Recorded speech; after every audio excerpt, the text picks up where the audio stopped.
श्रीमद्भगवद्गीता प्रथम अध्याय श्लोक 27।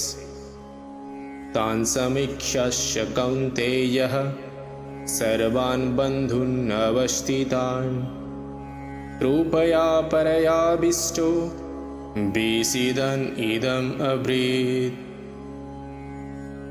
जेतेबेले कुंती पुत्र अर्जुन तांकर विभिन्न प्रकार भाई बंधु कुटुंब आत्मीय स्वजन मानू देखिले से दयारे विगलित होई पड़िले।